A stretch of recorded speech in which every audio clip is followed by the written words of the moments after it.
On January 30th, 1933, a moment unfolded in Berlin that would alter the trajectory of the 20th century.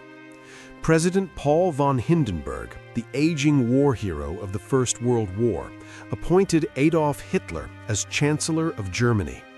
The decision did not come at the barrel of a gun, nor through a dramatic seizure of Parliament. It came through constitutional procedure. Yet within months, that legal appointment would become the gateway to dictatorship. To understand how this happened, one must look beyond that single winter day and return to the shattered landscape of post-World War I Germany. In 1918, the German Empire collapsed under the strain of military defeat and internal revolution. Kaiser Wilhelm II abdicated. In its place emerged a fragile democratic experiment known as the Weimar Republic. Born in crisis, the Republic carried the heavy burden of defeat. In 1919, German representatives signed the Treaty of Versailles, accepting responsibility for the war and agreeing to severe territorial losses, military restrictions, and enormous financial reparations. Many Germans regarded the treaty not as peace, but as humiliation. The early 1920s were marked by instability. Political violence erupted from both extremes of the ideological spectrum. Communist uprisings flared in several cities, inspired by the Russian Revolution. Right-wing nationalist groups formed paramilitary units and plotted to overturn the new democratic order. Assassinations of political leaders became alarmingly frequent.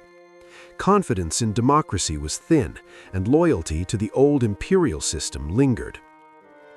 Economically, the situation was equally volatile. Germany struggled to meet reparation payments while also rebuilding a devastated economy.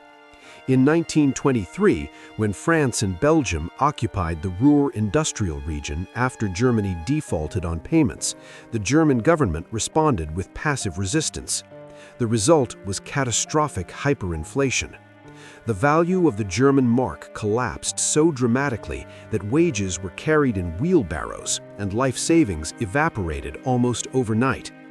Though the economy stabilized later in the decade through foreign loans and currency reform, the psychological damage endured. It was in this atmosphere of resentment, fear, and wounded national pride that the National Socialist German Workers' Party, better known as the Nazi Party, began to take shape. Initially a small and obscure movement based in Munich, it blended radical nationalism, racial ideology, anti-Semitism, and fierce opposition to communism and democratic democracy. Adolf Hitler, an Austrian-born veteran of World War I, emerged as its most compelling orator. His speeches fused grievance with grand promise. He portrayed Germany as betrayed from within by Jews, Marxists, and democratic politicians, and promised national rebirth. In November 1923, Hitler and his followers attempted to overthrow the Bavarian government in what became known as the Beer Hall Putsch. The coup failed within hours. Hitler was arrested and sentenced to prison. During his incarceration, he dictated Mein Kampf, a work outlining his worldview: racial hierarchy, territorial expansion, and the destruction of democracy. The failed putsch proved a turning point. Rather than pursuing power through insurrection, Hitler concluded that the path forward lay within the legal framework of the state. Throughout the mid-1920s, the Nazi Party reorganized itself as a disciplined political machine. It built regional networks, established youth and women's organizations, and expanded its propaganda apparatus. Paramilitary groups such as the SA, Sturmabteilung, projected strength on the streets, often clashing with political opponents. Yet, despite these efforts, electoral success remained limited. In the 1928 national elections, the Nazis secured only a small fraction of the vote, remaining a marginal force in German politics. The decisive shift came not from ideology alone, but from economic catastrophe. In 1929, the global financial crisis known as the Great Depression struck with devastating force. Germany, heavily dependent on American loans, was particularly vulnerable.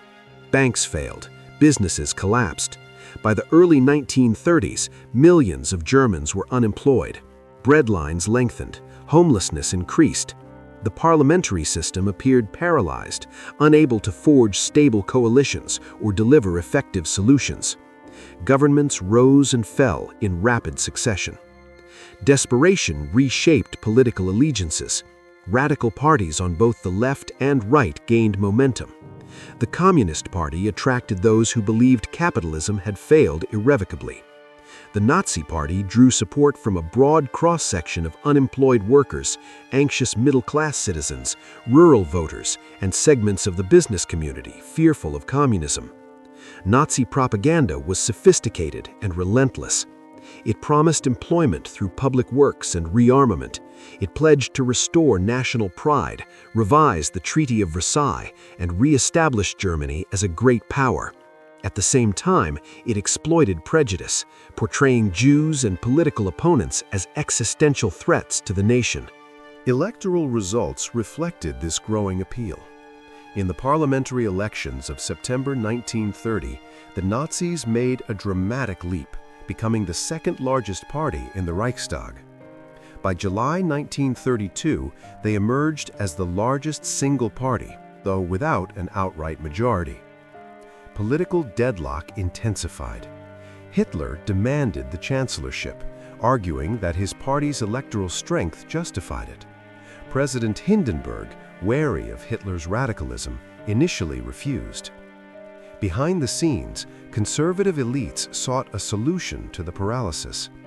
Influential politicians and advisors believed they could harness Nazi popularity while restraining Hitler within a traditional cabinet structure. They underestimated his ambition and political skill. After months of maneuvering and failed governments, Hindenburg agreed to appoint Hitler chancellor on January 30, 1933, at the head of a coalition government that included several non-Nazi conservatives. The assumption was that he could be controlled. At the moment of his appointment, Germany remained a constitutional republic. Civil liberties were still legally protected. Other political parties continued to exist. Yet the transformation from chancellor to dictator unfolded with calculated speed. In February 1933, the Reichstag building was set ablaze in an arson attack. The event was immediately used to justify emergency measures.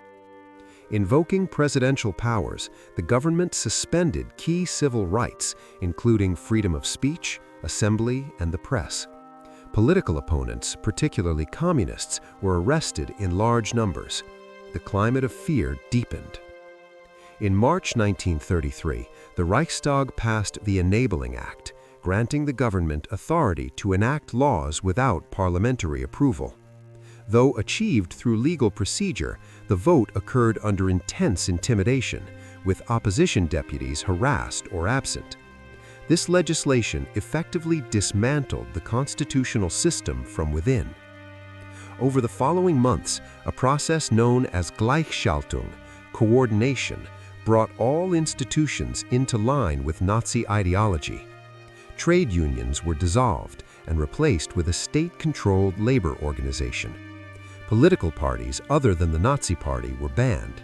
Regional governments were subordinated to central authority. The press, cultural life, and education were subjected to strict control. What had begun as a constitutional appointment evolved into a totalitarian regime. When President Hindenburg died in August 1934, Hitler merged the offices of President and Chancellor, assuming the title of Führer. The armed forces swore a personal oath of loyalty to him.